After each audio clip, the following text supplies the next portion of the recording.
proposal that was put forward by the former government was to bring 3,000 container ships in and hence 3,000 container ships out of Westernport. My name is Jeff Nottle.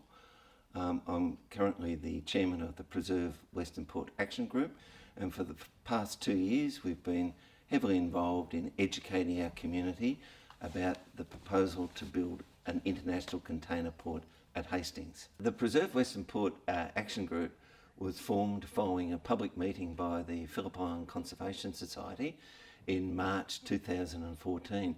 It was a really successful public meeting with well over 100 people attending, and from that meeting a subcommittee was formed, and I was fortunate enough to be elected chairman of that group, which we've called, since that time, the Preserve Westernport Action Group. The government put out some highly dubious numbers about the demand for containers in Australia, which has actually plateaued and in some senses is actually reducing. That very question gets to the heart of, do we even need a second container port? And if we do, where should it be? That issue got raised at the Port of Melbourne lease inquiry that was held by the upper house of the Victorian Parliament last year. We attended that session. We listened and we saw some of the other representations that were made on that very question of another container port. Fortunately, that question is now being put to and will be answered by Infrastructure Victoria, which is a new organisation that the current state government have established. A really important question, and it needs to be carefully considered and answered by the experts. One of the initiatives that we have been involved in is, together with the Nature Conservancy, we met with the councillors at Bass Coast Shire Council and looked at the possibilities that exist to restore natural shellfish reefs in Westernport. They would be reefs that would be oysters or mussels that would then protect the shoreline and protect the habitat and increase the biodiversity in Westernport. That's one of the actions that we're taking to further preserve Westernport, apart from looking at the devastating impact that a container port would have on Westernport. The waterways of Westernport are unique. The tidal flow, the area of mud flats, and the fact that it is not a natural deep water port. The Victoria University Institute of Supply Chain and Logistics looked at this issue in 2014, and they concluded that an estimated 24 million cubic metres of dredging would be required to construct the container port. That was 24 million cubic metres, which sounds a lot because it is a lot. If you fill the MCG up to the top, you could do that 15 times. So it would be the equivalent of 15 MCGs full of dredge material that would be taken out of the Westernport as a minimum.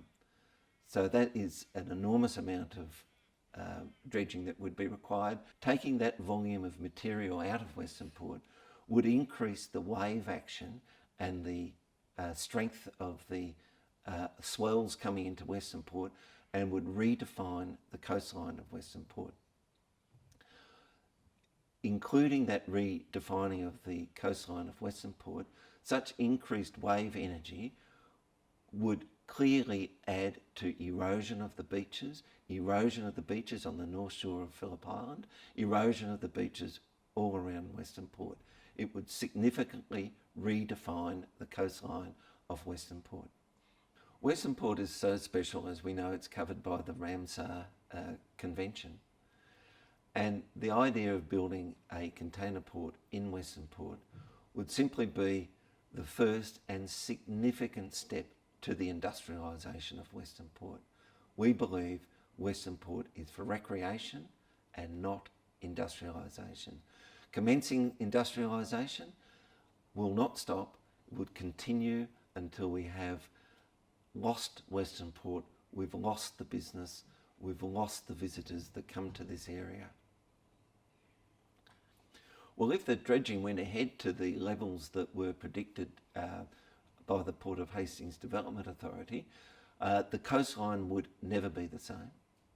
The beaches would never be the same. The erosion and inundation would increase, redefining the coastline. The environment, the economy, and our society that lives and depends upon Westernport would never be the same. The amount of fishing in the area would be reduced for a couple of reasons. Firstly, the dredging would send vast amount of plumes through Westernport, which would then lead to further dying off of the seagrass, which is the lifeblood of the biodiversity in Westernport. Following that, the last time it was dredged, it took years for the seagrass to only ever partially recover.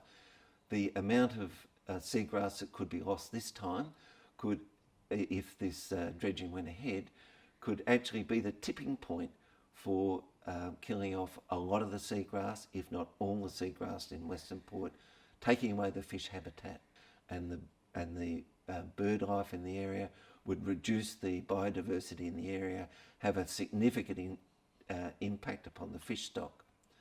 Secondly, and importantly, the vast area that we can see on the map that is declared waters by the Balti government in the 1960s would mean that a very, very large proportion of the available fishing waters would be excluded from fishermen being able to go into those approach channels, shipping channels, and a lot of Westernport would be lost to recreational fishers. Yes, well, look, we'd always love support at the Preserve Westernport Action Group. You can follow us on our Facebook page. You can visit our website. Please visit our website. It has a lot of good information and research documents that we've put out. I would urge people that are concerned about the impact upon the environment and their economy to make contact with the government, to make contact with their local member, to make contact with Infrastructure Victoria and express their concerns. Pull up your